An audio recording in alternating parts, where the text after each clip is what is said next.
e Padre Júlio Lancelotti, que proíbe a chamada arquitetura hostil em espaço público, foi promulgada nesta última quarta-feira. Aprovada pela Câmara dos Deputados e pelo Senado, a lei chegou a ser vetada pelo ex-presidente da República, Jair Bolsonaro. Mas o veto foi derrubado pelo Congresso e agora a lei foi promulgada. O nome da lei é uma referência ao religioso Padre Júlio Lancelotti, que desde 1986 promove trabalhos sociais voltados principalmente para a população em situação de rua na cidade de São Paulo. E para saber mais sobre essa e outras notícias, acesse o portal bandmulti.com.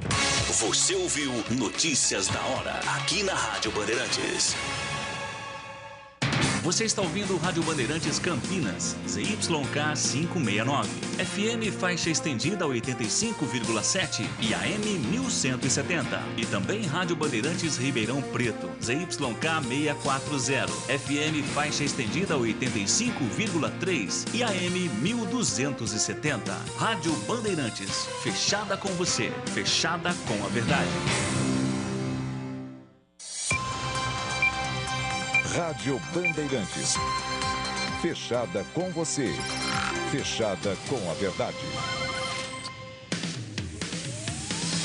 Bastidores do Poder. Na Rádio Bandeirantes. Oferecimento. Recap, Sindicato dos Postos de Combustíveis de Campinas e Região. Acesse recap.org.br.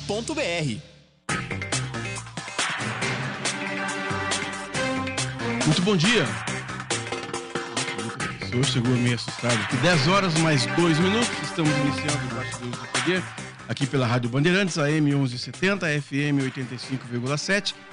Você também pode nos acompanhar pelo Facebook, pelo YouTube e também mandar para cá sua mensagem de áudio de até 30 segundos, 30 a 40 segundos, ou então de texto. Nós vamos ler aqui a sua participação. É só você mandar o seu recadinho para nós, para o 971021493. 971021493, junto aqui com o Danilo Capucci e o Lucas Pessoa, do timão do Gil Kleber. Nós estamos começando o Bastidores do Poder, já dando de cara um grande abraço para o nosso companheiro de todos os dias, o Edmilson Siqueira. Bom dia, Edmilson.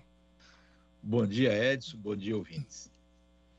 Bom, nós vamos começar o nosso programa de hoje com uma nota aqui para variar. A gente continua falando desses fatos lamentáveis que aconteceram aí, o Edmilson. E agora me parece que o cerco está sendo fechado junto em relação aos financiadores dessa reunião monstro que aconteceu domingo, envolvendo vários manifestantes e alguns terroristas em Brasília, hein, Edmilson?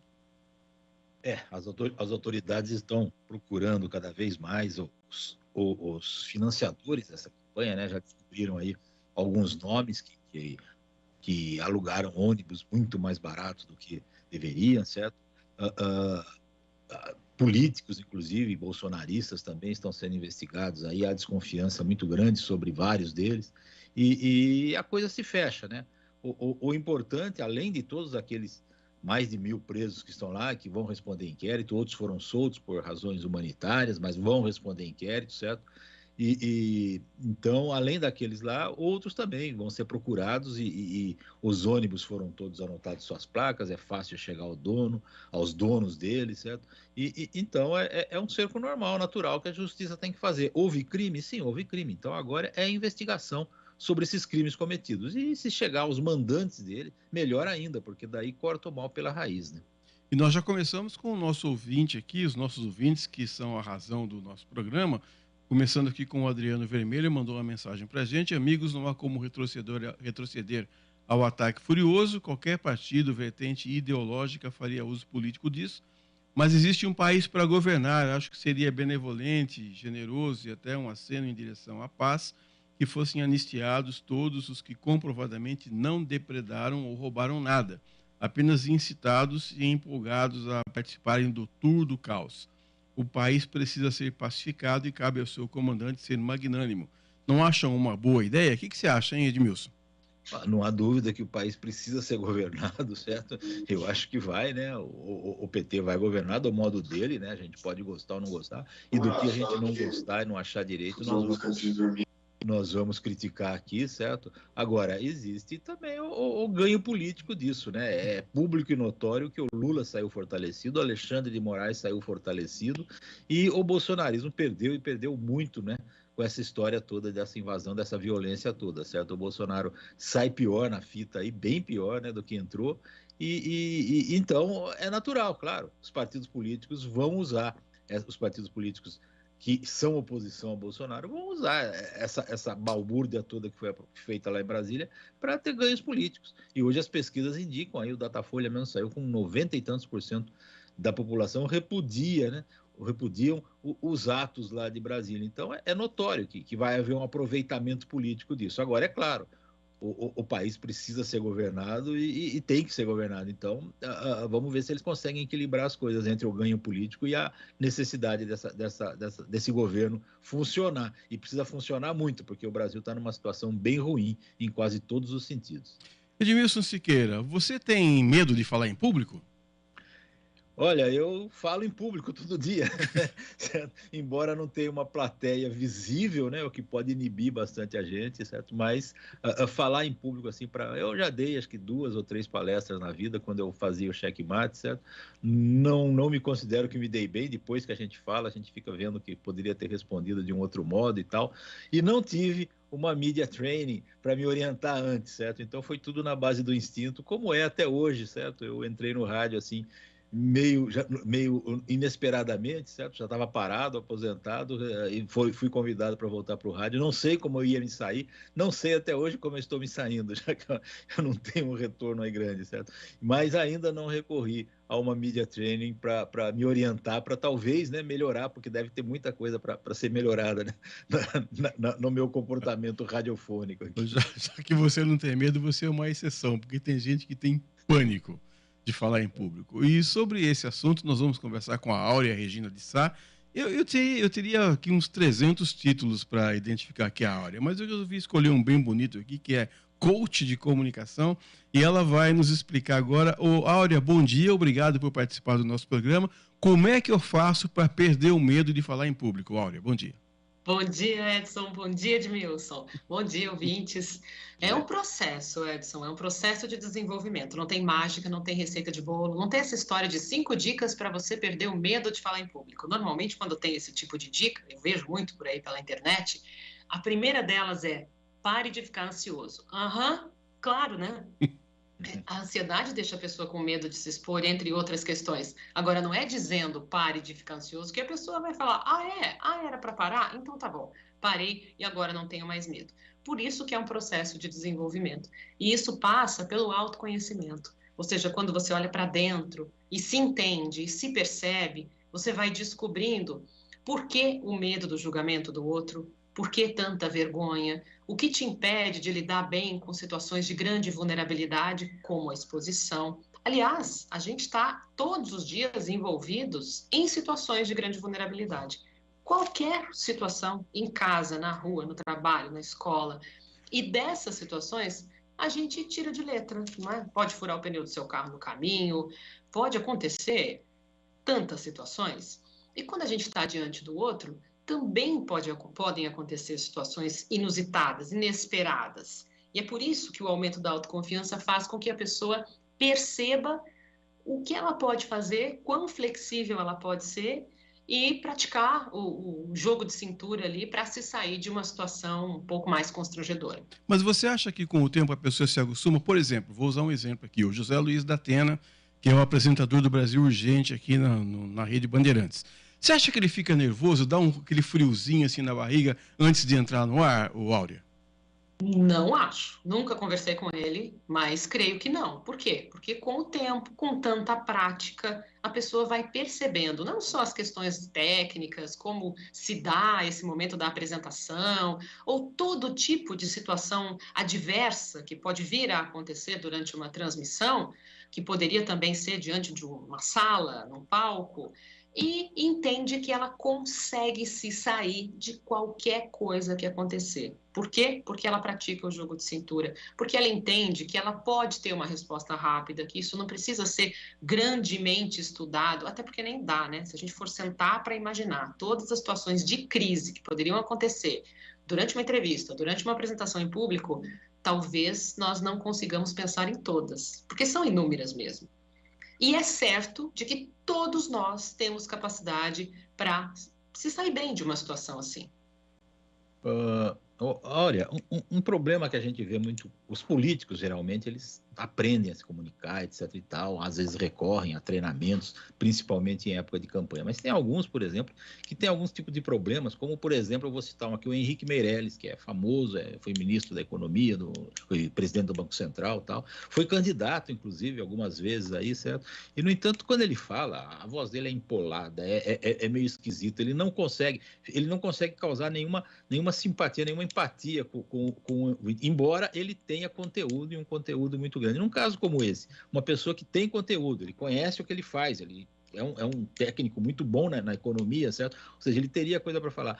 Como que um coaching do seu tipo, por exemplo, poderia ajudar um político como esse? Não exatamente o Meirelles, porque eu acho que ele não vai procurar ajuda de mais ninguém nessa fase da altura dele, mas um que tem esse problema parecido com o dele, é possível dar uma melhorada nisso tudo? Sempre é possível desde que a pessoa queira. E você já disse, nesse caso, provavelmente ele não quer. E são muitas as pessoas que não querem, viu, Edmilson?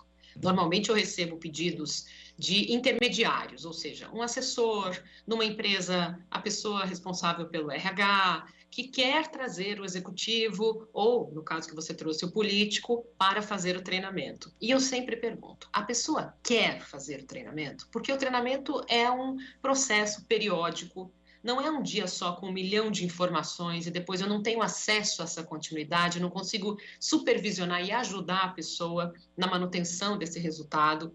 Então, eu vou lidar com essa pessoa por algumas semanas. Eu preciso saber se ela realmente está envolvida com o processo. E por isso eu quero conversar com ela. E já aconteceu até num caso bem radical, que a pessoa me disse, mas ele não vai querer conversar com você. Na verdade, ele não está aceitando a ideia de fazer o treinamento. Então, eu não posso ajudar. Desculpe, mas eu não tenho ação. Porque não é uma questão só de passar as instruções, né? Olha, você tem que fazer isso, você não pode fazer aquilo. Não, é autoconhecimento. É realmente se perceber, por exemplo, para notar se eu falo vícios de linguagem, se eu tenho gestos repetitivos, se eu olho no olho da pessoa com quem eu converso ou desvio o olhar, se eu falo para dentro, como o exemplo que você citou, se eu não me conecto com o outro, porque se comunicar bem não é só falar bem. Por isso que não faz sentido falar em curso de oratória. Curso de oratória vai focar a sua apresentação ali na frente com relação à sua fala. Mas tem muitas outras coisas além da fala. Se comunicar bem vai muito além de só falar bem. Se comunicar bem é se conectar bem com o outro. E para isso eu preciso entender qual é o propósito da minha comunicação. Eu estou aqui compartilhando esse conteúdo para quem? Por que eu estou fazendo isso? O que me move a fazer isso? E é isso que tem que ser levado em conta. Porque se for simplesmente só falar, é melhor que a pessoa mande um e-mail bem redigido e já está feita a exposição. Não precisa estar ali para não impactar. Agora, Áurea, o medo da exposição é grande, né? Por exemplo, vou usar aqui 2 exemplos religiosos. Por exemplo, uma coisa é você ler um folheto numa missa, por exemplo, alguém pede para você ler um folheto, você vai lá ter o microfone, lê e sai dali rapidinho. Ou então, aquele pânico que dá se você está numa igreja evangélica, o pastor fala assim, olha, agora eu vou pedir para um irmão fazer a oração, você já vê todo mundo baixando a cabeça, ninguém quer fazer, a mão já começa a gelar, é um processo, você falou que não tem curso para isso, mas para vencer essa barreira é difícil, hein, Áurea? Peraí, Edson, tem curso sim, o meu treinamento é para isso. Opa! Mas é um processo, não é imediato. Olha, te dou aqui a lista de instruções, você vai e faz e vai dar certo, né? Então, é um caminho, e esse caminho está dentro do meu roteiro de treinamento. Eu ajudo a pessoa nesse caminho. Não dá para falar, vou fazer um curso hoje, amanhã eu perdi o medo de falar em público. Não posso te enganar, não é assim que funciona. Porque tem muitas questões que estão lá no fundo que precisam ser resolvidas. E por isso que o meu trabalho é comportamental. Então, a gente vai entender se a pessoa tem... O que acontece quando ela está diante do público? A maioria das pessoas com quem eu converso, dos meus alunos, me diz, eu tenho medo de errar porque eu tenho medo de ser julgado pelo outro. E o fundo disso é, a pessoa talvez não se aceite tanto, não se reconheça e não se valorize o suficiente para se achar bom, e por isso ela acha que todo mundo que está olhando para ela também não vai achar que ela é boa. Isso é uma fantasia da mente, porque não é real. Na maioria das vezes não é real. São pessoas com muito conhecimento, com muita experiência, e mesmo que não tenham muita experiência, porque aí você vai pensar, e a pessoa que está começando uma carreira não vai ter direito de se expor em público e ter um bom desempenho? Claro que sim. Ela pode, além de compartilhar aquilo que ela sabe, ela pode envolver as pessoas naquele conhecimento para que haja uma construção coletiva de algum conteúdo.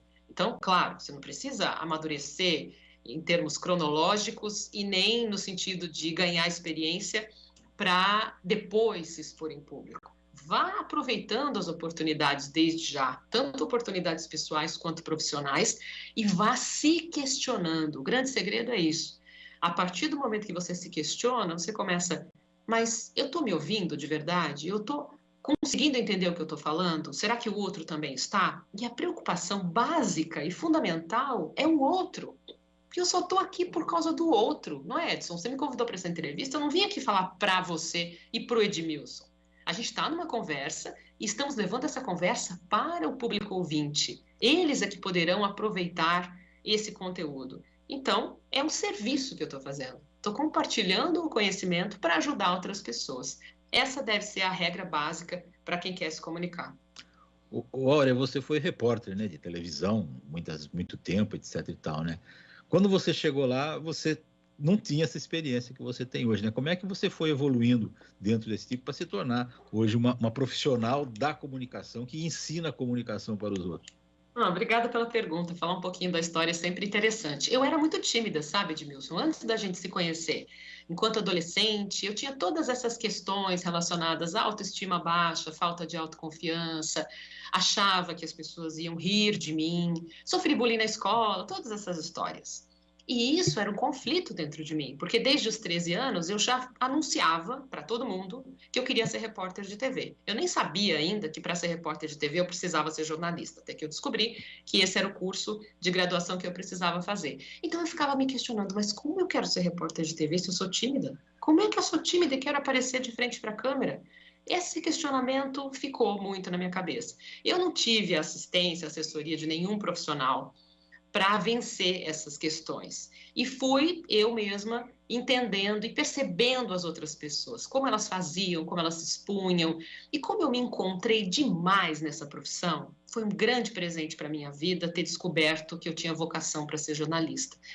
Eu parei de ficar sofrendo por medo de me expor, até porque quando eu estava diante da câmera para transmitir uma notícia, eu ficava tão realizada de poder fazer essa conexão, embora um pouco distante com o público, que aquilo acabava. É por isso que eu bato na tecla da questão da doação. Quando a gente se comunica, a gente se doa um pouquinho. Essa doação ajuda a outra pessoa. E essa sensação de ter ajudado me alimenta. Então, isso, de uma certa forma, corrige essa ideia de que eu sofro para me expor. Claro, depois de 15 anos como repórter, já há 21, quase 22 anos como treinadora, eu não tenho mais nenhum medo de me expor. Aliás, eu adoro, não nego nenhuma oportunidade para falar, porque eu sempre penso que do outro lado tem alguém que pode aproveitar o que eu vou falar. Mas há que ter uma certa dose de talento e de vocação para a profissão, no caso, né? Porque não é qualquer um que pega a latinha ali, sai falando como se fosse, mesmo passando por algum processo interno, sai falando e vai conseguir se comunicar normalmente como dentro das exigências hoje de uma televisão, de um rádio, etc. e tal, né? Tem que ter um certo talento, uma vocação, né? Porque senão todo mundo poderia ser repórter e, infelizmente, nem todo mundo pode ser, né? A gente tem colegas da área do impresso, de jornal, de revista, que são mais acanhados, que dizem que nunca estariam na frente de uma câmera com o microfone na mão, mas tem muitos outros que são introvertidos e que estão na televisão. A gente não vê, né? Não acha que essas pessoas sejam introvertidas, mas elas são. E a gente tem que lembrar também que antes de estar na frente do microfone e na frente da câmera, esse jornalista precisou estar com alguém ou com algumas pessoas, as fontes de informação, para buscar essa notícia que ele vai transmitir. E ali ele teve que interagir. Então, sim, concordo com você, é uma profissão que exige esse contato, esse relacionamento, e comunicação é relacionamento, para que a pessoa consiga extrair do especialista, da fonte de informação, esses dados que ele vai transmitir ao seu ouvinte. Mas eu acredito que, se não for um caso muito exagerado de timidez, eu acho até que uma pessoa ultra tímida não vai querer ser jornalista, exatamente por causa disso, né? Essa dinâmica da profissão. Áurea.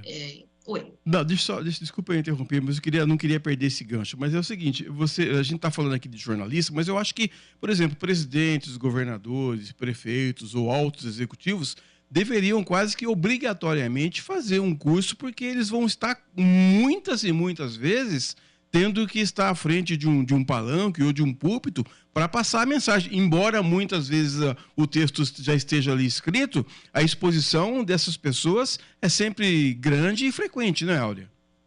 E mesmo que o texto esteja escrito e ele tenha que ler o texto, é importante aprender a ler, fazer as pontuações corretas e envolver o público naquela leitura. Porque ler, muita gente sabe, mas entender e se conectar com aquele texto, com aquela mensagem, aí já são outros 500. Concordo com você que todos deveriam fazer, e aí a gente tem alguns perfis diferentes. Tem a pessoa que acha que sabe, porque afinal de contas a gente se comunica desde a hora que saiu da barriga da mãe, né, chorando ou fazendo alguma manifestação. Então, quem falou que eu preciso de um curso de comunicação? Tem outros que fazem o curso, mas não aceitam as orientações que são oferecidas e continuam dando murro em ponta de faca e olhando para a câmera durante a entrevista de TV e desconsiderando o jornalista e sendo malcriado para o jornalista, ou seja, para o ouvinte, o telespectador. Então, é uma mistura de falta de conhecimento sobre a dinâmica de uma entrevista com o desconhecimento sobre a importância da própria imagem, porque toda vez que um político distrata um jornalista, foge da entrevista, ele está, na verdade, deixando mais distante ainda a possível conexão que ele poderia ter com o eleitor. Na verdade, ele está ali para conversar com o eleitor, não é o jornalista que ele tem que agradar ou não, né? Ele precisa, no mínimo, respeitar. Por isso que o entendimento, muitas vezes, é truncado. A pessoa acha que está ali para falar o que ela quer e ela não está interessada no que o outro quer saber e ela não pensa lá na frente no que o ouvinte ou telespectador gostaria de entender, ou seja, ela muitas vezes não está a serviço do público ou do eleitor, no caso do político. Ela está ali por ela. E quando a gente coloca o ego na frente, a coisa não dá muito certo. Vou te fazer uma pergunta até um certo ponto perigosa, Áurea. Tem algum líder, assim, alguma pessoa bem conhecida que você diga assim, poxa vida, esse cara é um camarada que nem precisou fazer o curso que eu dou, o cara é bom. Só para a gente ter um exemplo de um camarada bom de expressão, bom de púlpito, bom de microfone, bom de mídia. A pessoa que vem na minha cabeça imediatamente é o Obama. Para mim, ele Acabei de pensar nele. Ele que representa tudo isso que você falou. Essa conexão, esse interesse, essa boa educação. Porque tudo isso faz parte. Você seja favorável ou não à política que ele defende, ele é uma pessoa preparada para se comunicar. E lembra, se comunicar não é só falar bem diante do microfone, é se conectar com as pessoas. Tem um outro exemplo, ainda na esfera internacional, é melhor a gente ficar na esfera internacional, né? O presidente de Portugal, Marcelo. Ele, outro dia, inclusive, foi abordado na rua, eu vi na internet, por pessoas do povo que reclamavam da falta de estrutura na saúde e outras questões, e ele foi altamente polido. Porque ele sabe que não vai adiantar nada ele brigar com a pessoa. Afinal de contas, ele está a serviço. Como presidente da República, ele é funcionário do Estado. Ele precisa prestar o serviço. E ser elegante nesse momento é a melhor forma de ajudar a pessoa a compreender tudo que envolve essa reclamação que ela está fazendo. Isso não significa enrolar a pessoa. Tem gente que diz, eu prefiro aquele que é direto e reto, sem papas na língua, mas pelo menos faz. Eu penso que a gente não tem que ficar com o mínimo, que isso é meio pensamento de vira-lata, né? A gente tem que querer o melhor, inclusive em relação à comunicação das pessoas. Quem se contenta com pessoas mal educadas, mal resolvidas e acha que elas estão certas, precisa um pouco rever os seus próprios conceitos e se amar um pouquinho mais. Áurea, eu tenho certeza absoluta que o seu curso, por melhor que seja, não vai fazer com que os políticos digam sempre a verdade, né? O que seria o ideal, né? Infelizmente, certo? Mas certos vícios de linguagem que eles têm, que na realidade, torram a paciência de qualquer ouvinte. Nós que vivemos de ouvir muitas vezes os políticos, a gente fica mais de saco cheio ainda, para falar a verdade, certo? Tipos de expressão como nunca antes nesse país aconteceu isso, ou eu só faço as coisas dentro das 4 linhas da Constituição, coisas que torram a paciência do ouvinte, do jornalista que está ouvindo também, certo? Esse tipo de vício, eu não estou dizendo que você pode ser curado nesses 2 exemplos que eu dei, porque eu acho que esses 2 não tem mais jeito, certo? Mas dentro de uma pessoa que quer retirar alguns vícios de linguagem, que sempre recorre a esses vícios até como uma bengala, né, para se expressar, isso é possível retirar das pessoas, tirar essa coisa e fazer com que a comunicação dele melhore, né, nesse caso? Sim, desde que ele queira. Porque esses 2 exemplos que você deu, eu posso estar muito enganada, mas eu creio que foram orientados a falar essas coisas e a repetir periodicamente essas frases. Por isso eles acham bonito e por isso continuam falando. Então, quando a pessoa começa a entender por que eu falo isso, será que já não deu, já não está bom falar uma vez ou outra, né? Mas precisa ser sempre, precisa criar uma marca. Então, cria uma marca positiva. O duro é quando isso tudo é incoerente. A pessoa fala, mas não faz aquilo que ela promete. Em relação a vícios de linguagem, exatamente, como né, tipo, aliás, aproveitando aqui, o tal do tipo assim, que deveria ser abolido da linguagem de todas as pessoas, porque não quer dizer absolutamente nada. Ou gerundismo, né? O gerundismo, vou estar fazendo. O gerundismo é terrível. Ajudam a dispersar a atenção do seu interlocutor.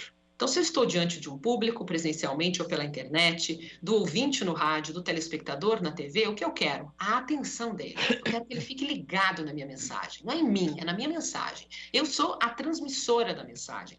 Se eu começo a criar formas de distraí-lo, além daquelas que ele já tem, como, por exemplo, o celular que ele não larga, barulhos ao redor dele, eu vou provocar com que ele saia fora da entrevista. Ele não vai querer ouvir a minha mensagem. Pode ser sentado numa plateia ou na casa dele, diante da TV ou ouvindo rádio.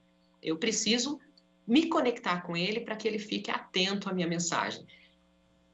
Áurea Regina de Sá, coach de comunicação. Bom, nós citamos 2 presidentes aqui, o Marcelo Rebelo de Souza, que é presidente de Portugal, e o Barack Obama, ex-presidente dos Estados Unidos. Áurea, antes de me despedir de você, eu tenho aqui uma participação de um ouvinte, do DJ Ale. Ele fala exatamente o contrário do que você falou. O DJ diz o seguinte: eu tenho uma técnica infalível ao falar, que é: nunca olhe para os olhos das pessoas, olhe para o teto, para o chão, para a parede oposta, para o infinito, e depois de alguns segundos você se acostuma e o medo vai embora.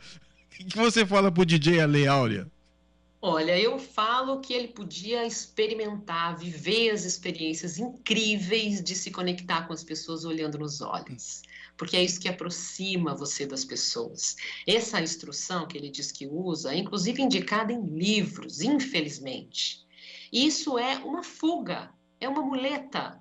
Por que você vai ficar olhando para o nada se você pode olhar para as pessoas? Ah, mas pode ter alguém olhando para mim com uma cara estranha. Imagina alguém numa plateia presencial com a mão, o braço sobre o braço da cadeira, a mão segurando o rosto, com uma cara torta, uma sobrancelha, uma delas levantada. E aí você olha para a pessoa, nossa, ele não está gostando. Nossa, olha a cara que ele está fazendo. Eu estou lá falando e estou imaginando essa pessoa com essa cara estranha para mim. Quer dizer, a mente, como ela é muito traiçoeira, ela vai trazer só coisas negativas. Olha, seu discurso está um fracasso. Para de falar que a pessoa lá não está gostando. Mas quem falou que isso é real? Eu não tenho nenhuma evidência, nenhuma prova de que isso seja real. Eu preciso ter uma prova para aí sim tomar alguma decisão. A pessoa pode, por exemplo, ter essa cara mesmo, e aí eu não tenho nenhum controle sobre isso. Ela pode estar concentrada me assistindo, interessada no meu assunto, mas por que o ser humano resolve sempre pensar no negativo? Por isso que é importante o autorreconhecimento e a autovalorização. Assim, se o outro não está gostando, é uma questão do outro. Quem nos garante, Edson, que 100% dos seus ouvintes agora estão amando essa entrevista? Não, verdade. Alguns não estão gostando, podem até ter mudado de canal já. Mas a gente imagina que outros estão. Então, vamos nos dedicar a quem está interessado e faz valer a pena o nosso momento. Áurea Regina de Sá, coach de comunicação, amiga de longa data, muito obrigado por participar conosco, aceitar o nosso convite aqui. E sempre que tiver alguma novidade, que tiver algum curso... Aliás, Áurea, quem quiser fazer um curso para aprender a falar bonito assim como você, faz como? Os meus cursos são individuais ou em grupo, eu atendo online e pessoas de todo o Brasil, de qualquer parte do mundo, aliás, e também tem um treinamento online que é em grupo e tem a minha participação ao vivo, ou seja, tem aulas gravadas e também tem a minha participação em 8 aulas semanais, durante semanas, para que as pessoas possam alcançar o objetivo de parar de sofrer para se expor em público. Eu sugiro que quem estiver interessado vá até o meu Instagram, Áurea Regina de Sá Oficial, e a gente pode se comunicar por lá. Áurea, muito obrigado, fica com Deus, uma boa quinta-feira para você. Obrigada, Edson, sempre à disposição. Um abraço para você, para o Edmilson, uma ótima semana para os ouvintes. Obrigado, igualmente. Muito obrigado. 10h31, o quinto sinal marcou agora há pouco 10h30. Nós vamos a um rápido intervalo. Daqui a pouco voltamos aqui com os bastidores do poder. Até já.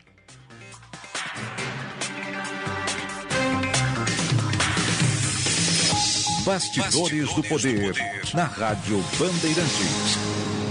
Ações dos governos federal e estadual foram certeiras em um dos principais problemas do setor de combustíveis, a carga tributária. O RECAP, Sindicato dos Postos de Combustíveis de Campinas e Região, agradece e comemora essas medidas, que foram positivas para os postos e para a sociedade. Continuamos as mobilizações, com foco também em coibir fraudes e a sonegação fiscal no setor, que geram enormes prejuízos a todos. Saiba mais em recap.org.br. Todos os domingos, a partir das 7 horas da manhã, a Rádio Bandeirantes transmite a Santa Missa direto da Paróquia Santa Rita de Cássia, situada na Avenida Jesuíno Marcondes Machado, 670, na Nova Campinas. Participe das celebrações ou acompanhe pelo rádio. Agora, News Drops com Henrique do Vale, direto de Nova York. E o sistema de computadores da FAA, que é a Administração Federal da Aviação, que fornece inclusive aos pilotos avisos que eles precisam ler antes de voar, passou por uma interrupção afetando milhares de voos aqui no país. Algumas companhias aéreas podem operar sem informações do sistema, conhecido como NOTAMs, ou Notice to Air Missions. A United Airlines, ontem pela manhã, havia atrasado todos os seus voos domésticos. Este programa basicamente fornece aos pilotos avisos de segurança antes dos voos. Este programa oferece informações em tempo real sobre restrições de voo e segurança. Cerca de 1.200 voos foram atrasados e 93 voos cancelados. E pelo menos 17 pessoas morreram no estado da Califórnia como resultado das tempestades que estão atingindo o estado, disse o governador Gavin Newsom. Fortes chuvas causaram deslizamentos de terra e vários resgates. As últimas previsões mostram que mais chuva deve inclusive atingir o norte da Califórnia hoje, enquanto o sul do estado vai ver uma pausa nas chuvas até o próximo final de semana. O clima severo no norte da Califórnia também será seguido por uma tempestade que vai acontecer nesse próximo final de semana, além de mais 4 eventos atmosféricos em rios esperados para a próxima semana. Há também alertas de tempestades para outros 5 estados, incluindo Utah, Colorado, Idaho, Montana e Wyoming. E as tropas ucranianas devem começar o treinamento no sistema de mísseis Patriot aqui nos Estados Unidos já na próxima semana, de acordo com o Pentágono. O programa de treinamento será realizado em Fort Steele, no estado de Oklahoma, onde os Estados Unidos conduzem o seu próprio treinamento na operação e manutenção do sistema avançado de defesa aérea. Os Estados Unidos já treinaram tropas ucranianas na Europa, mas analistas dizem que a decisão de conduzir o treinamento em solo americano pode, inclusive, aumentar ainda mais as tensões com Moscou, já que o presidente da Rússia, Vladimir Putin, constantemente alerta as nações ocidentais contra um maior envolvimento na guerra. Cerca de 90 a 100 soldados ucranianos devem chegar a Oklahoma para o treinamento, disse o Pentágono. Você ouviu News Drops, aqui na Rádio Bandeirantes. Rádio Bandeirantes. Fechada com você. Fechada com a verdade. Você está ouvindo Bastidores do Poder, na Rádio Bandeirantes. 10h35. Estou lendo uma nota interessante que queria até pedir para o Edmilson comentar. Estou vendo aqui, Edmilson, que visto com desconfiança pelo governo Lula, o Gabinete de Segurança Institucional desmobilizou o esquema especial de segurança do Palácio do Planalto 20 horas antes dos atos terroristas do domingo. O que será que aconteceu, hein, Edmilson? Estão surgindo as provas aí cada vez mais evidentes de que havia uma organização, né, maior por trás dos atos terroristas, e isso passava até pelo próprio governo que estava ali, certo? Ainda não modificado pelos novos integrantes do Palácio do Planalto, né, novos ocupantes do Palácio do Planalto. Esse gabinete de segurança institucional aí parece que deu uma forcinha para que a Brasília ficasse quase que às moscas em termos de segurança e facilitasse a invasão toda que aconteceu, né? Isso são provas que estão ocorrendo agora, tem detalhes dessa história toda, está saindo na imprensa, a imprensa está em cima disso, e os próprios pessoas incumbidas das investigações agora de como chegou-se àquela situação, mesmo porque não poderia chegar, né? Hoje, por exemplo, se os bolsonaristas aí, ou qualquer grupo se mobilizasse para invadir, nem precisava invadir os três, tentasse invadir qualquer um dos 3 prédios que foram invadidos, ou qualquer outro prédio público em Brasília, ele não conseguiria, porque existe em Brasília mobilização, existem contingente suficiente de policiais para guardar todos os prédios, todas as embaixadas que tem lá, certo? Esse contingente sempre existiu e ele não funcionou domingo, por quê? Evidentemente que houve ordens para que ele não funcionasse. Houve um complô para que ele não funcionasse e facilitasse a invasão toda. Então, isso precisa ser investigado e os culpados que devem ser responsabilizados pelos seus atos. Dizem sempre não, a sabedoria popular diz que a unanimidade é burra. No entanto, o plenário do Supremo Tribunal Federal, em votação eletrônica, manteve unânime as decisões do ministro Alexandre de Moraes de afastar por 90 dias o governador do Distrito Federal, o Ibanez Rocha, de prender o ex-secretário de Segurança Pública, Anderson Torres, que, aliás, deve estar chegando, deveria chegar entre ontem e hoje, vai chegar aí da Flórida, onde estava passando as férias, e também do ex-comandante da Polícia Militar aqui do Distrito Federal, que é o fugiu o nome aqui, o Fábio Augusto Vieira. Então, os 3 são acusados de omissão e conivência. O STF está fechado com o Xandão, hein, Edmilson? O Edson, a informação que eu tenho é que pelo menos 2 ministros não votaram não foi unânime, é? Não teria sido, não. Nunes Marques, né, e Mendonça, justamente os 2 indicados pelo Bolsonaro, certo, votaram contra a decisão do Alexandre de Moraes, né? Aí, infelizmente, nós temos um STF hoje em dia que a gente tem quase que absoluta certeza que 2 juízes dali, 2 ministros vão sempre votar junto com o Bolsonaro, né, que é o Nunes Marques e o Mendonça, e outros 2 que são o Dias Toffoli e o Lewandowski vão votar sempre a favor do Lula. E um deles, o Gilmar Mendes, vai votar sempre contra a Lava Jato, né? Parece que a gente já sabe que vai acontecer isso no STF, e não deveria, né? Eles deveriam sempre votar de acordo com o que manda a Constituição, né? Mas fazer o quê, né? É o que temos no momento. O Edmilson, tem alguns dados aqui em minhas mãos, estou até um pouco assustado com esses dados aqui, por isso até nós convidamos para participar de uma entrevista agora aqui nos Bastidores do Poder, o oncologista e CEO do Grupo Song, André Sassi. Depois eu pedi para ele soletrar direitinho, pronunciar direitinho aqui o nome do grupo, do qual ele é CEO, eu tenho aqui.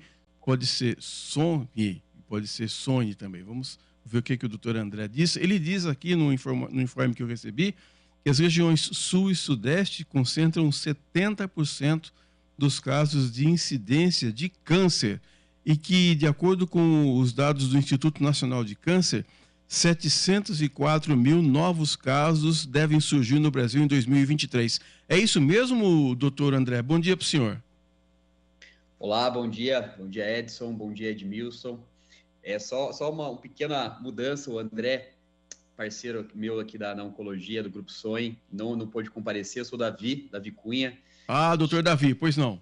Sou sócio do André no grupo, mas é isso mesmo, né? Agora, voltando ao assunto principal aqui da nossa discussão, falar um pouco da nova estimativa, né, que o INCA, que é o Instituto Nacional do Câncer, liberou para a gente em novembro do ano passado, com um número de novos casos de câncer para os próximos 3 anos, né?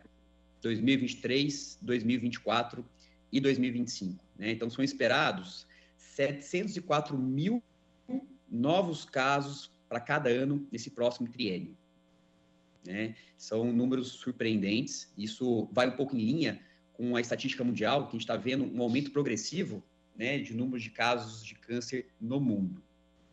E, como você bem falou, né, a região sul e sudeste concentra 70% desses diagnósticos para esses próximos anos. Né? O motivo real ali, a gente não tem algumas variáveis, mas provavelmente relacionado ao estilo de vida, envelhecimento da população e também ao diagnóstico. Né? Isso favorece aí um maior número de casos nessas duas regiões do Brasil.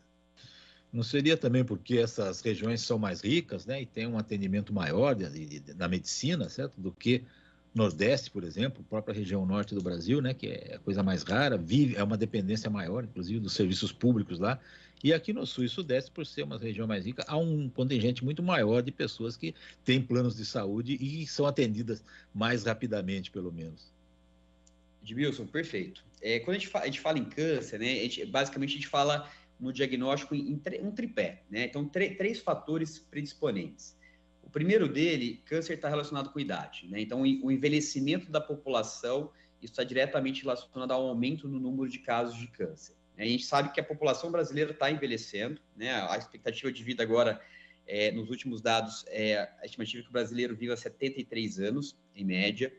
A gente sabe que até 2030 o Brasil vai ser o quinto maior país, quinto maior população em número de idosos no mundo, né? Então a gente está envelhecendo. Então o fato de envelhecer aumenta o número de casos de câncer. Outro fator, que é o estilo de vida atual, né? Então a gente tem um estilo de vida aí que favorece a ter mais câncer, que é uma alimentação com mais industrializados, mais embutidos, obesidade, fumo, cigarro, sedentarismo, então isso aumenta. E chegando aí ao ponto final, o diagnóstico, né? Quanto mais diagnóstico a gente faz, quando tendo mais acesso aos métodos diagnósticos, maior o número de casos. Né? Então, só em paralelo, em 2020, no meio da pandemia, a gente teve uma redução quase 50% dos casos de câncer. Não quer dizer que o câncer deixou de existir, deixou de se fazer o diagnóstico.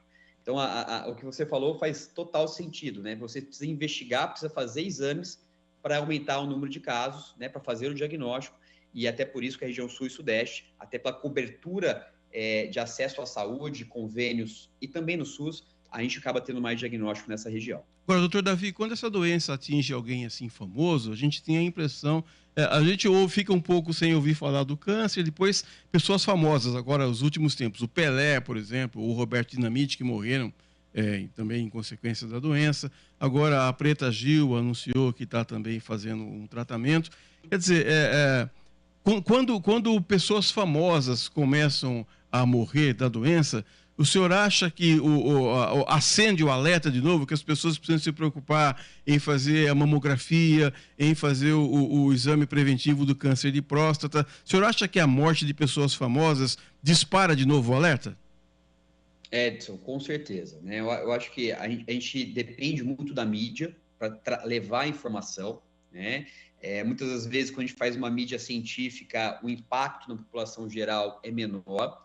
Mas quando a gente tem exemplos, né, pessoas famosas que vêm em público falar sobre o diagnóstico, o impacto que isso tem é muito grande. Né? Então, a questão do Pelé, o falecimento recente, eu acho que mais recente ainda, né, e talvez mais impactante, é o diagnóstico da Preta Gil, porque é um diagnóstico numa idade que não é tão comum. Né? A gente considera ela uma paciente jovem para ter câncer, né? Todo paciente que tem câncer com menos de 50 anos, a gente considera um câncer precoce, e isso chama muito atenção, né? E o fato de chamar atenção preocupa as pessoas, e o que a gente vê na prática, no nosso dia de consultório, a busca para a realização dos exames de triagem, né? Os exames de rastreamento aumenta de forma significativa. Doutor, a medicina, evidentemente, com todas as tecnologias que estão aí agora à disposição e aumentando cada vez mais, evoluiu bastante, né? E o câncer também vem, de um tempo para cá, não sendo mais uma doença assim totalmente fatal, né? Começou câncer e você tem lá um diagnóstico de câncer, pronto, você vai morrer, vai depender de mais ou menos tempo, certo? Hoje não. Qual é o grau hoje de cura que existe dentro do câncer? Claro, existem vários tipos de câncer, mas de uma maneira geral, certo? O câncer deixou de ser fatal quantos por cento, mais ou menos, se é que existe esse número? Perfeito. Não, existe sim. Lógico que depende do tipo de câncer, é muito variável, mas hoje, atualmente, a gente cura a maioria dos pacientes com diagnóstico de câncer, né? Então, aquele preconceito de você, poxa, eu não vou fazer o exame porque se eu descobrir, eu estou fadado à morte. Não, hoje em dia isso não é uma realidade, não é mais uma verdade. Hoje a gente cura a grande maioria dos pacientes com diagnóstico de câncer. A questão é, a cura está diretamente relacionada ao diagnóstico precoce, e é por isso que a gente está aqui reforçando que a gente precisa fazer os exames de rastreamento, né? Aqueles exames quando a gente está assintomático, a gente vai lá e faz os exames à procura de alguma alteração. Então, só para ter um exemplo aí, quando a gente tem um número, fica mais fácil de entender. Hoje, 90% dos pacientes com diagnóstico de câncer de colo e reto, né, que é exatamente o que o Pelé teve e o que a Preta Gil teve, são curados quando o diagnóstico é feito de forma precoce, né? Então, 90% é uma grande maioria dos casos. Então, a procura para uma avaliação de exames, um diagnóstico precoce, aumenta de forma significativa a chance de cura. E também, o outro lado, aqueles pacientes que têm uma doença mais avançada, que têm metástases, né, que quando o tumor sai do local que ele originou e vai para outra parte do corpo, como o pulmão, o fígado, a gente sabe que a chance de cura diminui de forma muito significativa nesses casos. Porém, os tratamentos mais modernos, tratamentos mais novos, que são muito além do que a gente tinha, que era quimioterapia no passado, hoje a gente consegue taxas de controle, até curar uma pequena porcentagem desses pacientes, mas com uma qualidade de vida muito boa. Então, o mais importante é que a gente, independente da fase do diagnóstico, a gente faça uma avaliação, procure um médico, para que a gente consiga direcionar o melhor tratamento possível. Estamos ouvindo o doutor Davi Pinheiro Cunha, que é oncologista. Doutor, o senhor acha que essa possível explosão aí de casos de câncer que o INCA vai notificar aí até o final do ano pode ser também uma demanda reprimida porque as pessoas não foram ao médico nessa época de pandemia? Edson, em parte sim, né? Quando a gente olha os dados da pandemia, eu comentei um pouco, teve em 2020 50% de redução no número de diagnósticos de câncer, né? Então, o câncer não deixou de existir, ele ficou ali, mas não foi feito o diagnóstico no momento correto. Então, a gente tem agora a busca pela população de fazer os exames que ficaram atrasados, então a gente vai ter esse boom, a gente percebeu esse boom de diagnósticos, isso nos últimos 6 meses, então isso está muito claro para a gente, mas também o aumento que a gente está vendo, já vinha uma tendência de aumento nos últimos anos, mesmo antes da pandemia, a gente já tinha um aumento gradativo nas estimativas. Então, a gente tem hoje o câncer como um problema de saúde mundial, é um problema de saúde no Brasil, e o que chama atenção, e esse é um dado interessante, a gente está vendo um aumento no número de casos de câncer na população mais jovem. O exemplo é a Preta Gil, né? E aí o motivo pelo qual esse diagnóstico na população mais jovem é algo que preocupa a gente, por quê? É algo que a gente está fazendo de diferente no nosso dia a dia, no nosso estilo de vida atualmente, e isso a gente precisa alertar e talvez mudar. Então, por exemplo, câncer de cólon e de reto.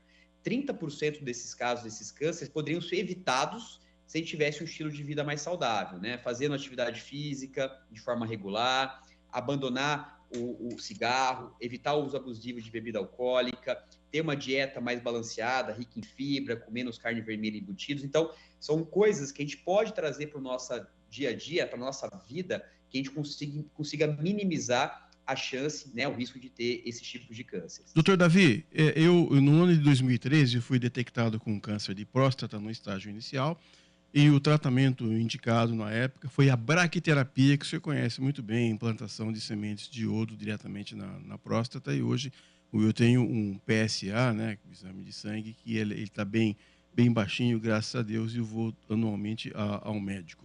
Mas o senhor acha que o Sistema Único de Saúde e esse tratamento que eu fiz foi um tratamento caro, problemas aí com a operadora do plano de saúde, estamos tentando resolver ainda.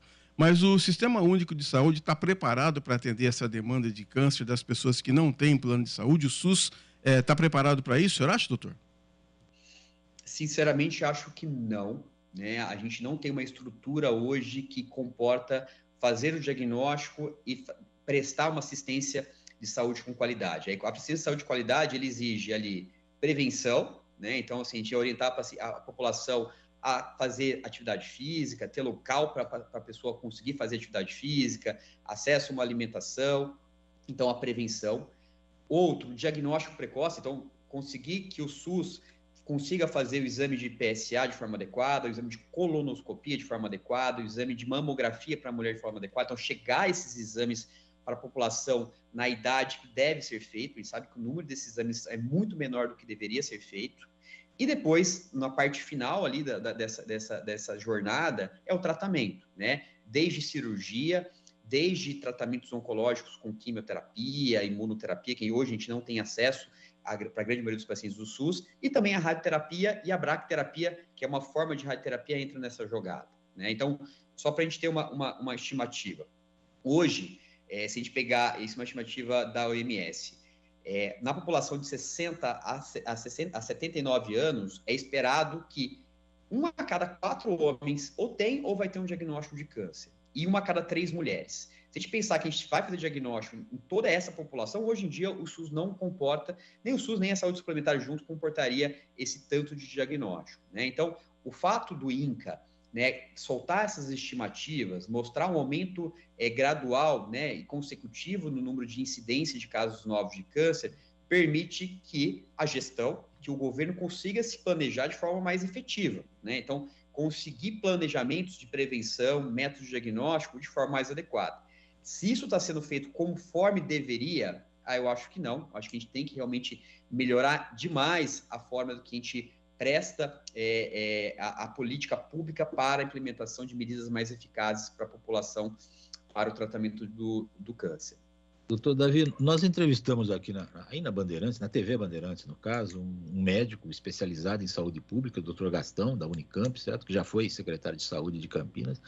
E no fim da entrevista eu perguntei para ele por que o SUS, né, que tem um pessoal muito bom, evidentemente, não há dúvida quanto a isso, mas para se chegar no SUS é uma demora tão grande, né? Por quê? Né? E isso acaba causando mortes, né? Muitas mortes por aí, evidentemente, vamos ser claros, né?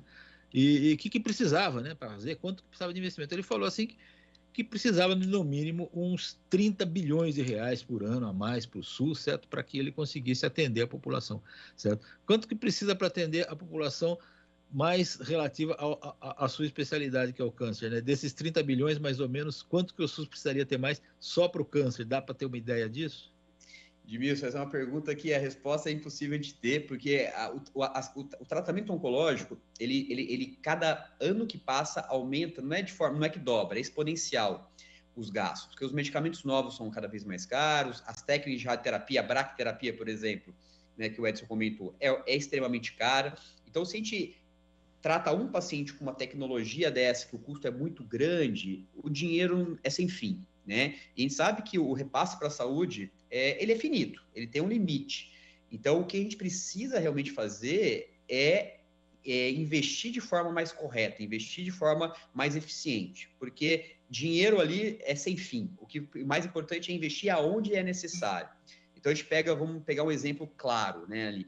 Hoje, na região norte e nordeste, o câncer de colo de útero, ele é o segundo mais frequente no Brasil. Em alguns lugares, até o primeiro.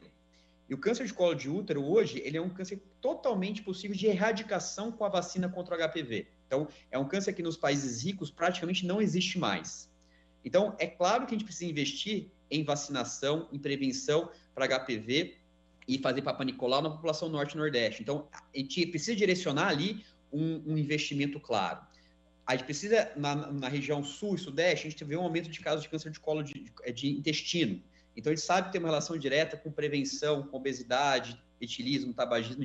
Então, a gente precisa focar em prioridades em cada região para que o dinheiro seja possível e ser investido de forma correta, porque não é só dinheiro, eu acho que a gestão e direcionamento dessa verba é mais importante do que um número em si. Doutor Davi, tem mais alguma pergunta, Edmilson? Só uma pergunta que eu acho que ele nem vai responder, mas é um tanto quanto política. Com esse novo governo, existe alguma esperança de mudança para melhor nesse sentido do atendimento à saúde pública no Brasil? O senhor tem essa esperança? Edmilson, a gente, assim, como médico e como oncologista, né, que é uma especialidade que a gente sempre tem que ter esperança, a gente nunca vai desistir do paciente, nunca vai desistir da família. a gente tem que ter uma expectativa que isso melhore, né? A gente hoje, na saúde pública, a gente está num momento muito difícil. Vocês comentaram muito bem, existe uma demora tremenda para o paciente que faz o diagnóstico conseguir ser tratado. Isso é angustiante para todos, né? Para a população, para o doente, para a família e para o médico não conseguir tratar. Então, assim, a gente precisa realmente mudar um pouco e direcionar a saúde pública medidas mais eficientes, e eu torço para que sim, né? Eu torço para que sim, estamos juntos nesse Brasil, estamos juntos nessa jornada, então a gente tem que se ajudar a fazer o possível para que a gente consiga beneficiar e trazer saúde com qualidade para a maior parte da nossa população. Uma última pergunta para o senhor, doutor Davi, e as mulheres que estão de parabéns porque elas procuram muito mais os médicos do que os homens, né, doutor? Principalmente no câncer, no tratamento preventivo ao câncer de próstata, por exemplo.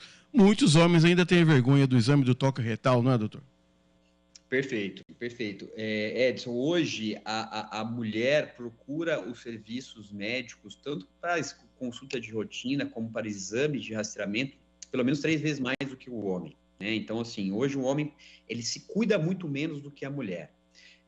Isso é um erro, né? Então, você comentou, o câncer de próstata hoje, o diagnóstico precoce, a gente consegue curar a grande maioria dos pacientes. E hoje o toque retal é um exame totalmente inofensivo, rápido, indolor, que não vai mudar em nada a masculinidade de ninguém, não existe mais a questão de preconceito. E fazer um diagnóstico dessa forma, você cura. Não precisa muitas vezes nem operar. A bracterapia, como você falou, implante de semente, você está curado da doença sem nenhum tipo de sequela significativa. Isso por quê? O diagnóstico precoce.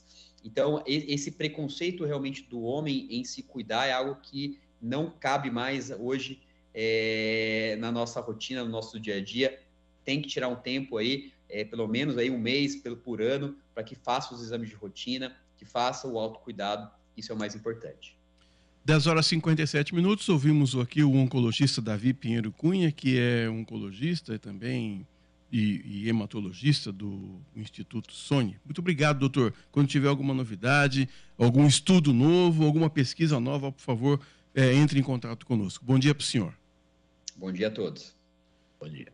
10h57, vamos a um rápido intervalo comercial. Daqui a pouco, mais notícias, mais prestação de serviço aqui nos Bastidores do Poder.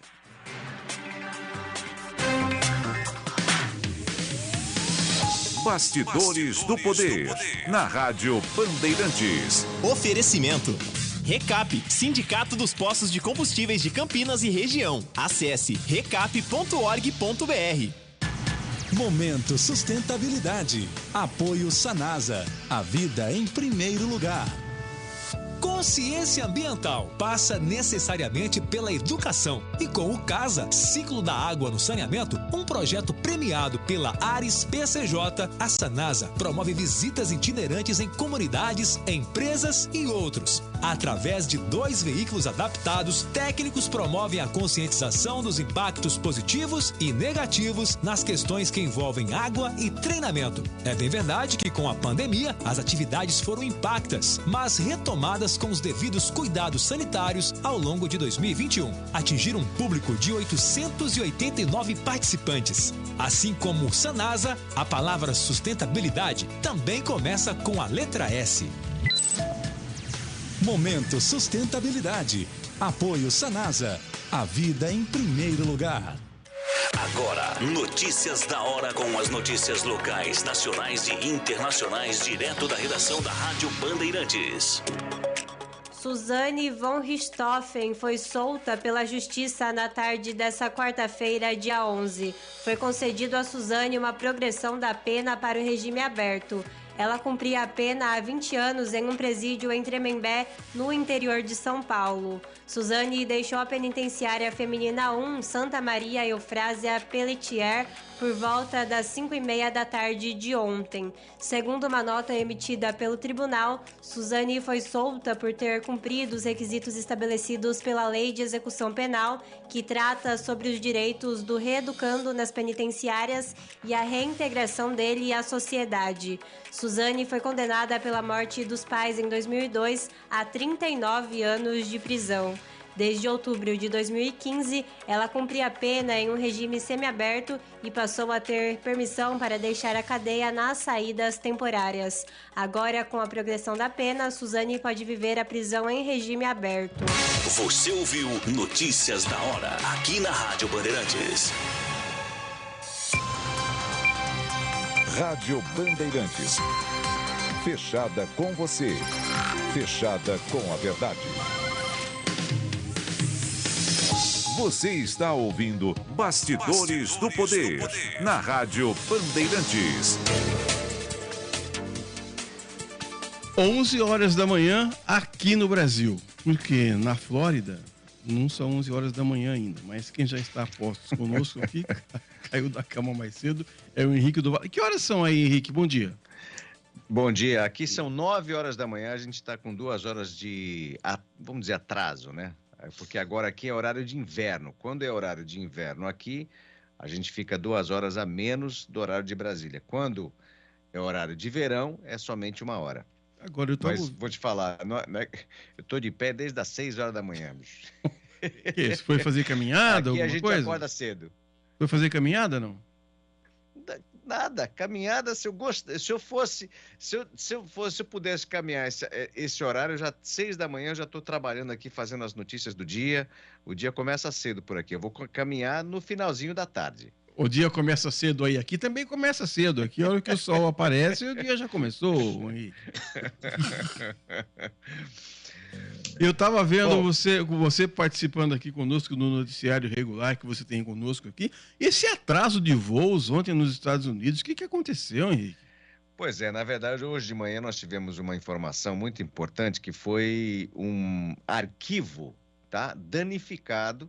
E esse arquivo danificado é um arquivo, assim, super importante para manter os computadores da FAA, que a FAA é o órgão governamental que regulamenta todos os voos, tudo que é ligado à aviação aqui nos Estados Unidos. E, segundo a informação que a gente teve hoje de manhã cedo, foi justamente que esse arquivo estava danificado e isso fez com que centenas, milhares de voos ontem ficassem assim, no chão. Praticamente, o que a gente viu ontem foi muito semelhante ao que a gente viu durante os ataques terroristas do dia 9 de setembro, né?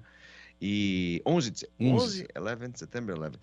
No dia 11 de setembro, exatamente. 11. Pois é. Então, a gente não via isso desde aquela época. Basicamente, os aviões, eles possuem um sistema a bordo que dão informações imediatas. E essas informações são cruciais para os pilotos. Não tendo esse feed dessas informações, os pilotos não podiam levantar voo nem nada. Então foi um caos, e hoje, inclusive, mostrando, né, a preocupação dos passageiros poder, inclusive, embarcar. E como aconteceu esses grandes atrasos, né, em várias companhias aéreas, praticamente todas, as companhias aéreas elas não são responsáveis de acomodar os passageiros. É uma coisa que está além do controle delas. Então, as pessoas foram obrigadas a ficar nos aeroportos esperando seus voos. Muitas pessoas, inclusive, permaneceram nos aeroportos, tiveram que dormir no aeroporto, aquela coisa toda, aquele caos geral. Mas a gente está vendo hoje uma melhora já nesse sistema. E isso chama a atenção justamente do sistema que a gente encontra, né?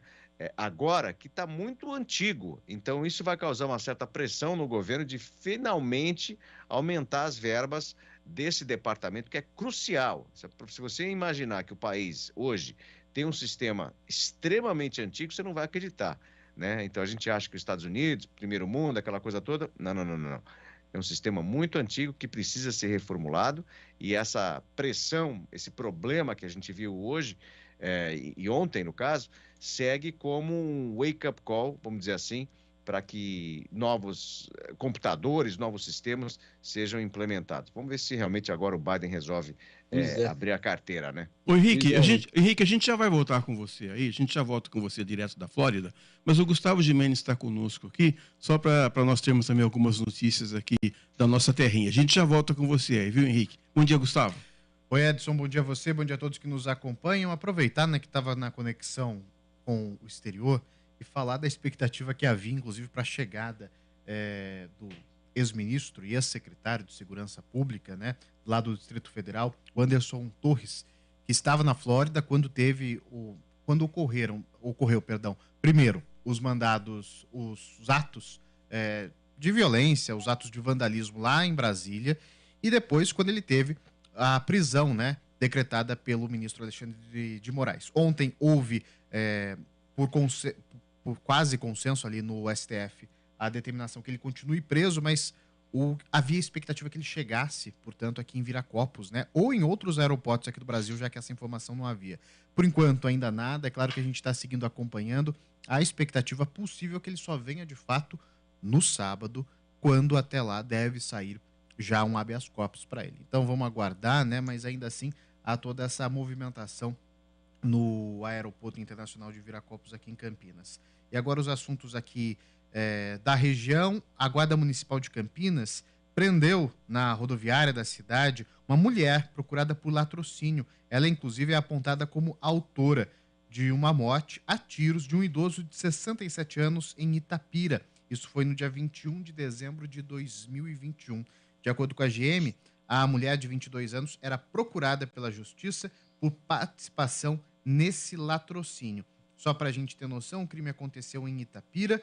A mulher, então, entrou junto com um comparsa na casa desse idoso, dizendo que sabiam que ele guardava dinheiro. Ele era produtor ali, rural da cidade, e no final do ano ele vendia porcos para aumentar ali a renda, e justamente por isso aproveitaram para cometer o crime no mês de dezembro. Ela foi encaminhada ao primeiro DP da cidade de Campinas, onde a ocorrência foi registrada.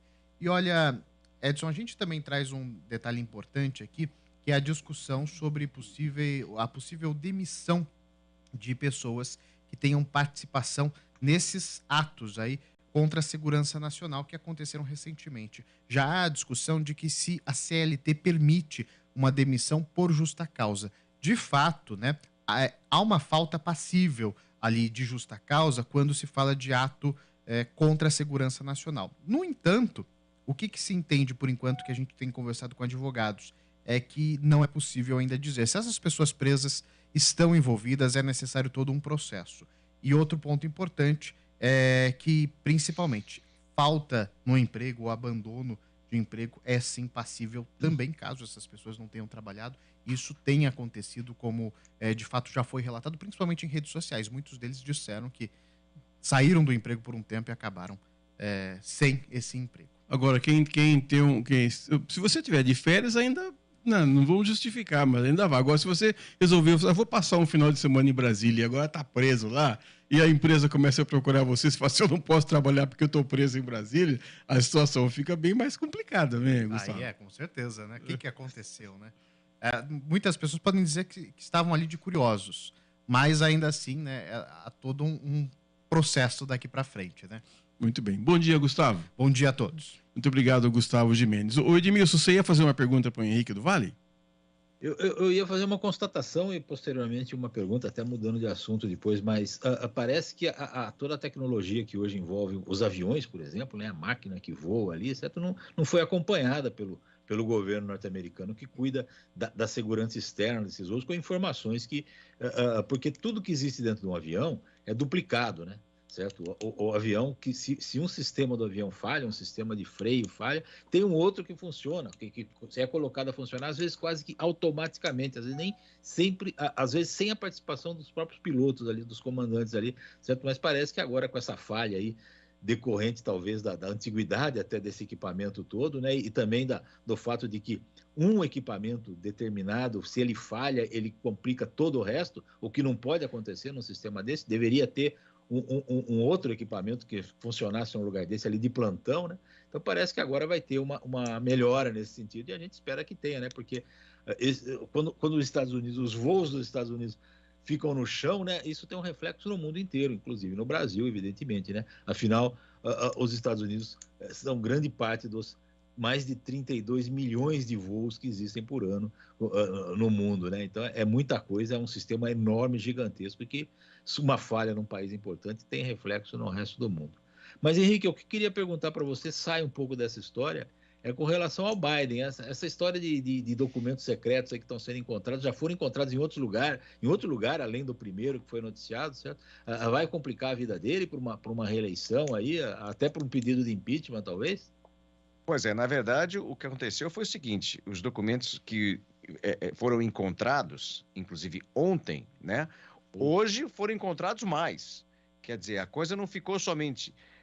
Agora, hoje de manhã cedo, a pressão aumentou ainda mais. Por quê? Porque no escritório antigo do Biden, quando ele era ainda vice do Obama, o que aconteceu foi que documentos classificados, inclusive documentos sobre a Ucrânia, sobre o Irã, sobre os Estados Unidos, sobre a Inglaterra, o Reino Unido, foram encontrados e eram documentos extremamente confidenciais e classificados, de extrema importância. Então, o que acontece é o seguinte, quando esses documentos são... quando o presidente sai e deixa a Casa Branca, por exemplo, esses documentos eles são colocados em um lugar totalmente seguro. Lembre-se você que no ano passado, o ex-presidente Donald Trump foi extremamente, como que eu posso dizer, criticado pelo fato do FBI ter entrado na sua mansão aqui na Flórida, em West Palm Beach, e encontrado uma série de documentos. Então foi aquela bagunça geral. E agora está acontecendo a mesma coisa com o presidente Biden. Então, só que esses documentos, só para você ter uma ideia, foram encontrados no ano passado, um pouquinho antes das eleições. E só agora que essas informações estão sendo espalhadas, né? Então, o que acontece? Como que durante o ex-presidente... Por que o FBI fez aquele escarcéu todo na época do Trump e agora a coisa está mais sendo segurada? Então, é esse que é a pressão maior que acontece com relação ao Biden agora. E ele vai ter que se explicar com relação a esse tipo de coisa. Ele disse, no caso, que não sabia, ou seja, vai ter muito pano para manga ainda. O fato que esses documentos estão sendo reavaliados agora. Enfim, tem muita coisa para acontecer e aquela história, quer dizer, se vale para um, vale para o outro. Não pode simplesmente o FBI passar a mão na cabeça do Biden e julgar o Trump como sendo a pessoa que resolveu esconder esses documentos na sua mansão. Então, quer dizer, a coisa tem que ser feita para os dois lados, com certeza. Agora, Henrique, quando a gente pensa que a guerra da Rússia e a Ucrânia está acabando, você vem com uma notícia aqui dizendo que os ucranianos estão passando por treinamento com relação aos mísseis Patriots. Que história é essa, Henrique? Pois é, na verdade, o governo Biden resolveu fazer uma doação desses mísseis, né? Só que é necessário para que você consiga operar essas máquinas um treinamento específico.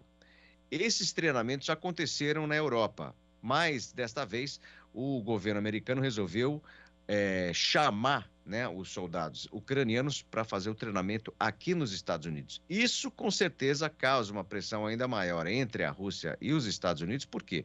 Porque na verdade os Estados Unidos deveria estar numa situação neutra, entre aspas, mas não, trouxe os ucranianos para cá para fazer um treinamento mais específico para que eles consigam operar esse tipo de equipamento.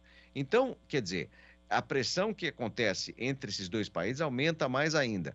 E é justamente isso, cerca de mais de 100 soldados, acredito que sejam mais ou menos 100 soldados, 100 técnicos, no caso, que serão treinados nesse tipo de equipamento aqui. E aquela história, a gente está achando que a guerra vai acabar, mas não vai.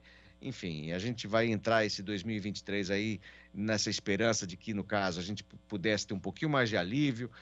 Não sei não, vou te falar, viu? É cada coisa que acontece no dia a dia que a gente traz para você aqui que dá até, a gente põe a mão na cabeça e fala, meu Deus do céu, a gente podia estar vivendo num mundo bem melhor e cada dia a gente vê essas notícias que realmente acabam deixando todo mundo aí meio transtornado e enfim, mas espero que na verdade 2023 seja um ano mais light pra gente. Estados Unidos esticando a corda, hein, Henrique? Pô, nem fala, nem me fala. Agora, vou te falar uma coisa, saindo um pouco desse assunto, uma coisa que me chamou muita atenção. No Brasil, todo mundo cozinha com fogão a gás, né? Sim. Praticamente todo mundo cozinha com fogão a gás. Menos o Edmilson, que tem uma chácara, e lá ele tem lá uma lareira, lá um fogão a lenha, ele é diferenciado. Aí sim. Quem tem chácara é a Rose, você está enganado. Pois é, ela prometeu aquele almoço nosso, vamos esperar ela voltar das as férias para ver se realmente sai, né? Compra um banquinho, Mas, compra um banquinho para esse almoço aí. Resumindo a história, é que a americana, eu vejo assim, tem tanto assunto importante para falar, aí apareceu essa questão aí que virou manchete aqui nos Estados Unidos. A história do governo americano proibir o uso dos fogões a gás nas casas novas. Por quê? Foi feito um estudo dizendo que o uso do gás acaba trazendo aí uma série de problemas de saúde. Aqui na Flórida, a maioria das casas praticamente usam fogão elétrico, né? Não vejo nenhum problema, né, de usar o fogão elétrico, mas eu prefiro com certeza fogão a gás. Eu acho que é melhor para cozinhar. Só que o fato é o seguinte, quando apareceu essa notícia dizendo que o governo americano iria determinar uma lei no qual as casas novas no país inteiro seriam obrigadas a ter fogão elétrico e não mais fogão a gás, o Biden falou, opa, peraí, vamos ver se realmente isso é verdade ou não, vai acontecer ou não. O fato é que o próprio governo Biden, o próprio presidente Biden disse que não apoia essa medida não. Então eu acho que na verdade isso vai acabar morrendo dentro de uma semana, 2 semanas, ninguém vai falar mais sobre isso não, mas só o fato da gente ter trazido em pauta essa ideia de ter que cancelar o fogão a gás nos Estados Unidos, às vezes eu fico me perguntando, tem tanta informação super importante para a gente poder se preocupar, né? Como, por exemplo, esse blackout que nós tivemos aí com relação aos computadores da FAA, e o pessoal pensando se vale a pena cancelar e proibir a venda de fogões a gás no país. Dá um break, né? Em falar em informação curiosa, também teve um problema no metrô, parece que de Nova York, que encontraram um pacote lá e quando desembrulharam o pacote, pensando que era uma bomba, parou linha, etc e tal, era uma panela de pressão, era uma prosaica panela de pressão embrulhada. Agora, é estranho, porque um amigo meu que morou nos Estados Unidos, ele pediu para a família dele que ficou aqui para enviar uma panela de pressão lá, porque ele queria fazer feijão, e ele todo mundo estranhou, os amigos que moravam na mesma comunidade, ele estava frequentando uma escola de música lá, né? E tinha uma turma toda que moravam todos numa casa só. E quando a panela de pressão funcionou lá, todo mundo se assustou, pensando que ela ia explodir, etc., porque eles não conheciam. Não existe praticamente panela de pressão nos Estados Unidos, e justamente uma panela de pressão encontrada no metrô aí com suspeita de ser uma bomba. É muito curioso um negócio desse, né, Henrique? Não, Edmilson, é o seguinte, eu tenho panela de pressão aqui, panela de pressão americana e tal, que a minha esposa comprou aqui, é super high-tech, super legal, sabe? É outro tipo de panela, mas aquela história, como você falou, o pessoal não usa muito, não está acostumado com panela de pressão. E toda vez que a gente fala sobre panela de pressão, a gente lembra do ataque que aconteceu na maratona lá de Boston, né? Então todo mundo fica assim, desesperado, porque o terrorista, o que ele fez? Ele botou um monte de prego naquela panela de pressão, na hora que explodiu, o prego voou para tudo que é lado. Então, assim, o pessoal, quando fala de panela de pressão, fala, meu Deus do céu, já pensa que é alguma coisa ligada ao terrorismo, né? Então, você imagina só, quando você vai no check-in, no aeroporto, fazer o check-in da sua mala e dentro da mala tem uma panela de pressão. Nossa Senhora! O pessoal fala, pera, põe a mão aí, vamos abrir, ver o que é, não sei o que e tal. Então, tem coisas assim que a gente acaba vendo por aqui que você fala, meu Deus do céu, podia ser tão light, né? Mas o pessoal, sei lá, leva para um outro nível, sei lá. É uma paranoia, né?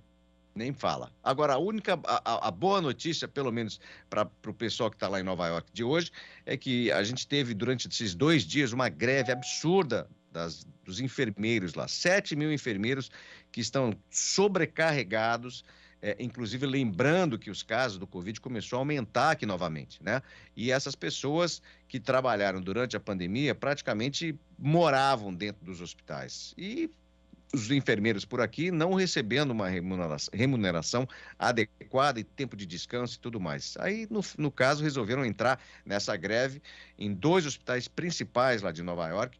Felizmente, depois de 2 dias, chegaram a um bom consenso e essas pessoas vão retornar ao trabalho. Lembrando que agora as pessoas que estão aí precisando do auxílio dos enfermeiros vão poder tê-los novamente. Mas é aquela história, né? A gente tem que pensar também nesse pessoal que trabalha na saúde, que eles são tão importantes como qualquer outro tipo de trabalhador, e a gente às vezes acaba não prestando muita atenção na importância, né, dessas pessoas que trabalham nesses hospitais. E eu confesso para você uma coisa, que a minha esposa é médica e ela trabalha num laboratório, E eu vejo assim, a importância que é dada ao médico, mas a mesma importância que é dada ao médico não é dada aos outros funcionários que não são médicos. Existe uma diferença muito grande com isso. Então, ela, quando chegou em casa, me disse isso, eu falei, por quê? Eu não sei, porque aqui o médico é tratado como rei, não sei o que e tal, mas sem a ajuda dos enfermeiros e das outras pessoas, o médico não consegue fazer o trabalho dela. Então, é uma coisa assim que a gente nota muito aqui no país.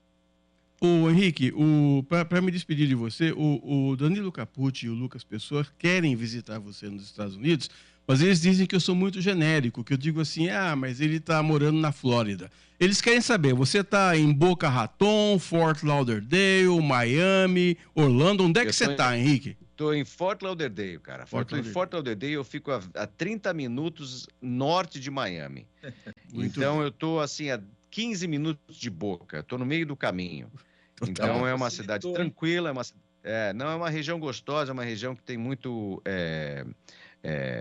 americano por aqui, mas eu estou bem perto de Pompano Beach, que no caso é uma cidade que tem muito brasileiro por aqui. Ó. O bom daqui é que, de repente, eu estou descobrindo algumas áreas. Você pode sair daqui de casa, anda 10 minutos e você encontra uma pastelaria. Dá para você comer pastel, dá para você comer coxinha, dá para você comer tudo isso que você gosta de comer quando você sai do ar aí. Aquele shopping Sawgrass, onde é que é? Sawgrass fica da minha casa, fica mais ou menos uns 30 minutos, 25 minutos mais ou menos. Fica na Sunrise embora. Você sabe o que tem mais aí em Fort Lauderdale? Um aeroporto onde descem aviões que saem diretamente daqui de Viracopos, em Campinas. Mas eu sei, meu querido, você sabe que agora tá facinho de eu descer para Campinas. Eu já saio do aeroporto. O avião deve chegar mais ou menos umas 7, 8 horas da manhã. Eu já saio, já vou para a Band. E daí da Band a gente já vai direto para casa da Rose. É fácil, cara. Não tem como ela falar que não dá mais para fazer o almoço. Tá bom. Eu quero. Aí você acredita também em Coelhinho da Páscoa, Papai Noel e Cegonha. Tchau, Henrique do Vale. Papai Noel, eu acredito. Abraço. Obrigado. Um bom dia para você. 11h22, atrasamos até o intervalo comercial. Daqui a pouco a gente volta nos Bastidores do Poder. Bastidores do Poder. Na Rádio Bandeirantes. Ações dos governos federal e estadual foram certeiras em um dos principais problemas do setor de combustíveis, a carga tributária. O RECAP, Sindicato dos Postos de Combustíveis de Campinas e região, agradece e comemora essas medidas, que foram positivas para os postos e para a sociedade. Continuamos as mobilizações, com foco também em coibir fraudes e a sonegação fiscal no setor, que geram enormes prejuízos a todos. Saiba mais em recap.org.br. Temporada 2023 de futebol na Rádio Bandeirantes. Campeonato Paulista com a melhor transmissão. Todos os jogos de Guarani e Ponte Preta com a melhor equipe esportiva do interior. Narração com emoção. Comentários com credibilidade. Um show de reportagens. Futebol é com a Rádio Bandeirantes. Apoio Seara. Experimente a linha completa de linguiça 100% carne suína, com temperos e salsicha para grelha levemente defumada. Vai de churrasco? Tá na cara que é Seara. Encontre no Iga Atacado. Rocha Autopeças, sempre oferecendo peças de qualidade com preços justos. Sofisticar Autovidros, oficina especializada em acessórios e vidros automotivos. Seja uma autorizada Sofisticar. Acesse sofisticarautovidros.com.br. Anhanguera Ferramentas. Acompanhe nossas ofertas em anhangueraferramentas.com.br. Lojas em Campinas, Jundiaí e Limeira. Agora, notícias da hora com as notícias locais, nacionais e internacionais, direto da redação da Rádio Bandeirantes.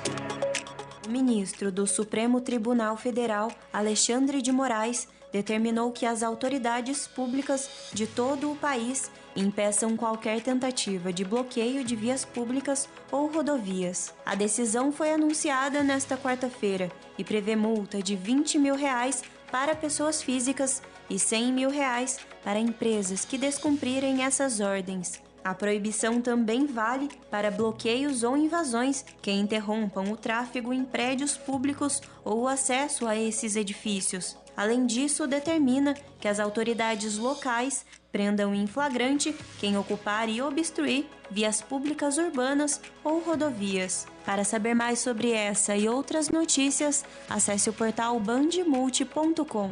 Você ouviu Notícias da Hora, aqui na Rádio Bandeirantes. Rádio Bandeirantes. Fechada com você. Fechada com a verdade. Você está ouvindo Bastidores do Poder, na Rádio Bandeirantes. 11h25, reta final dos Bastidores do Poder. Vamos no pique aqui falar de alguns dos nossos ouvintes. O Marco Antônio do Jardim Botafogo, bom dia, Edmilson. Alexandre de Moraes está de parabéns, assim como os outros 8 ministros. Sem anistia, terroristas têm que ir para a Papuda mesmo. Receberam até vacina de graça. Ô louco, tá na bronca aqui o nosso Marco Antônio do Botafogo. Vamos aqui colocar o ouvinte no ar também, porque os ouvintes, a gente pede para o ouvinte mandar mensagem, ele manda, a gente coloca no ar nesse momento. Bom dia a todos, DJ Ale, Ed e Ed. Quer dizer que nós temos dinheiro para aumentar 13 ministérios, beleza. Temos dinheiro para aumentar salário de juiz, beleza.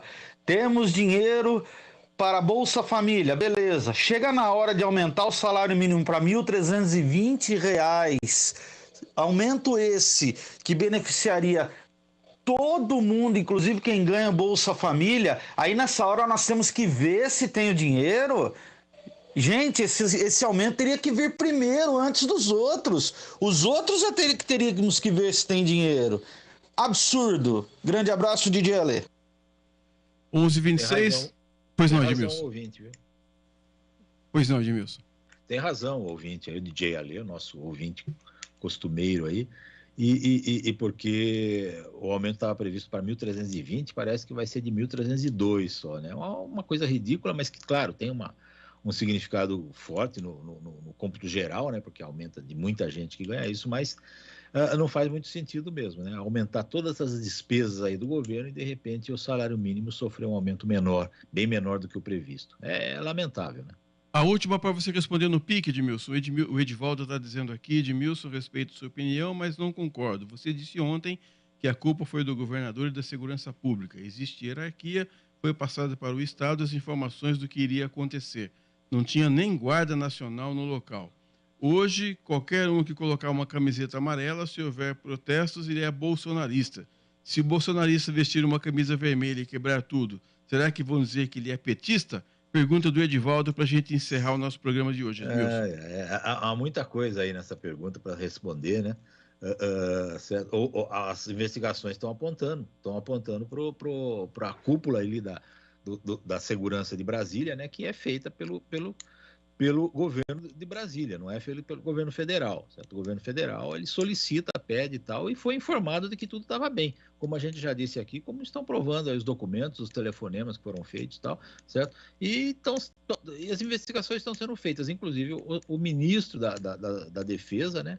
Ele está aí sendo questionado também, certo? Se ele não errou também em muitas coisas aí, se for provado que ele errou, ele pode até ser a primeira demissão aí do governo Lula. Vamos ver, tá todo mundo, os culpados estão sendo descobertos, por isso estão sendo investigados, certo? Não é só de um lado, é todo lado que está sendo feita investigação. E assim que forem comprovadas as culpas aí, a gente espera que sejam punidos, evidentemente, porque o que aconteceu não pode acontecer de novo. E a Valquíria pede para você responder em 15 segundos, se você souber qual vai ser o índice de reajuste da aposentadoria. É o mesmo do salário mínimo, 5%? É parecido. Quem ganha até um salário mínimo vai ter um reajuste, quem ganha acima de um salário mínimo vai ter um reajuste menor. Pelo que eu li ontem, né? Mas essas coisas estão mudando diariamente. Ontem o salário mínimo, antes de ontem, era 1.320, hoje parece que é 1.302. Então a confirmação total aí vem depois que acho que for editada uma medida provisória, certo? Eu não vou responder. Não vou responder com certeza, não. Eu sei que o meu aumento foi menor do que eu esperava na minha aposentadoria. Vai ser menor, provavelmente, mas eu ainda não sei exatamente qual vai ser também. Até amanhã, Edmilson. Até amanhã, Edson. Até amanhã, ouvintes. Obrigado pela audiência. Até amanhã a todos, 11h29. Vem aí o Nossa Área, com a apresentação do Carlos Henrique, o CH, o Bate Pesado. E amanhã a gente vai. Tchau.